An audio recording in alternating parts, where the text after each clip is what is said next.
Greetings.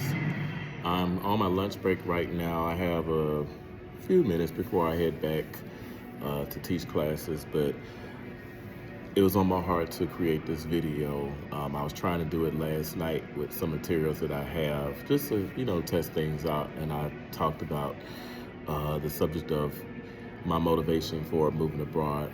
Of course, I deleted it because I just wanted to play around with it.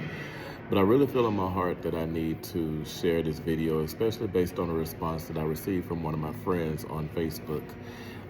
So I want to entitle it, Never Give Up. Never Give Up. Um, I want to say this because I know many people are wondering, what made you want to move abroad? Why would you want to go so far away to start a new life? I remember years ago, I was studying Spanish in college. I decided to change my major. And by the time I changed my major, I had about a solid year left to study uh, the curriculum. So within that time, I developed a desire to want to move abroad. I knew that there was an opportunity for students to uh, take advantage of a 3-week opportunity to travel to Mexico, to stay with host parents and, get immersed in the experience and everything. So that was great. But by the time I switched majors, it was almost time for me to graduate. And because they had those scholarship opportunities in May, and I was graduating in May, I didn't make the cut because I would have already graduated. Excuse the noise, I'm inside of a shopping mall and I'm actually near a theater. Um, so I wanted to go to Spain instead after graduation. This was actually 20 years ago. I was looking into Madrid, I was looking into Barcelona, Sevilla, I was looking at all of those places. I wanted to spend maybe like 2 years just to study the language, maybe go to another university, uh, live among the people, and become familiar with their customs and culture and traditions and everything. Uh, didn't happen. Did not happen. Was I disappointed? Was I upset? Yes, of course, because I talked about it. That was everything. That's all I talked about every day because I felt like it was something great. So, I suffered the frustration and, in a way, the humiliation of talking about something for so long and it not happening, or rather, so much. So I forgot about it. I left it alone. Moved on with life. Went through life struggles, and just lived. But I would say about 19 years later, actually, which was last year, I'm at work minding my business. I was working with a division within my job. They were trying to move with my division to see how we could work together. I worked in adult services, so we were trying to focus on adult literacy, even though we focused on adults. The programming versus the literacy were two different things. So we were just trying to find an intersection.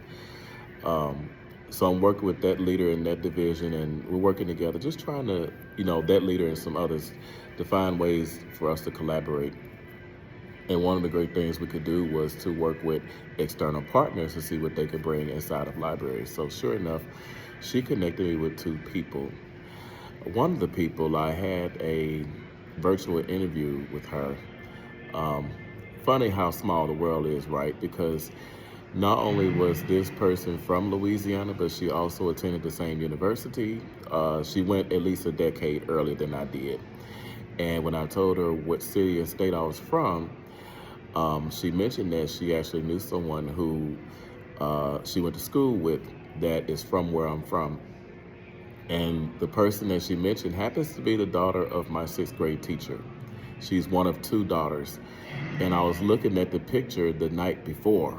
So I'm like, oh my goodness, get out of here. I was looking at the picture not knowing that I would meet someone who already knows this person, and I don't even know this particular daughter. So we're talking, and time passed, and the more I talked, she just basically said to me, you know what, I don't mean to get in your business or anything, but I just have to share something with you. She was like, you have a master's degree, bachelor's degree, you attended the HBCU, you're from Louisiana, you live in Houston. why are you still living in this country?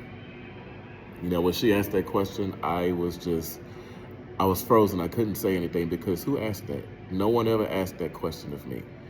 So she was like, why are you living in this country? I mean, she was like, the world is hiring. There's so much out there for you, so much that you could do. I have a friend right now who lives in Dubai, who is teaching. And if you want me to connect with her, I can get you connected. But so I was stunned. I couldn't say much. I was like, I never thought about that because really, I told her for the last number of years, I had felt restless. I knew there was more for me, but I just didn't know what it would be. I applied to universities. I applied for other city departments, other universities in Houston and Texas, all over the United States. I did it. I'm like, should I go pursue a doctorate degree? I didn't know. But this opportunity came while I was working. And so the more she talked, the more I remembered nearly 20 years prior, I actually wanted to move abroad.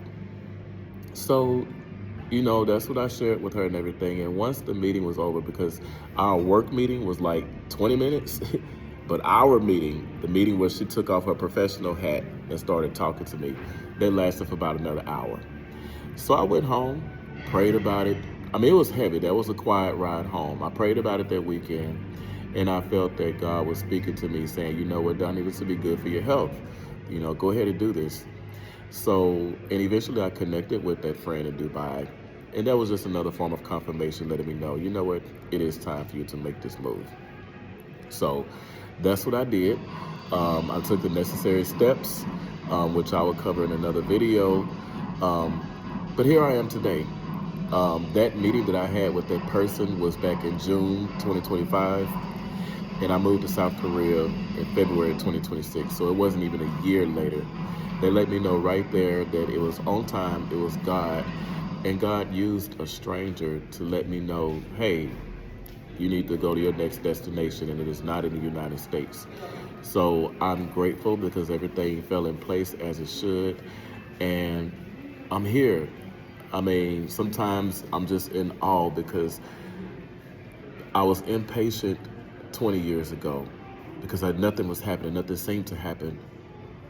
But when you're in the right place at the right time in the right season, doing the right things, and when it's God's time to do things, they're going to fall in place, so much so that I could just feel the urge, I could just feel the nudge to get out. It's time to go. And here I am. I'll cover more in another video. Talk to y'all later.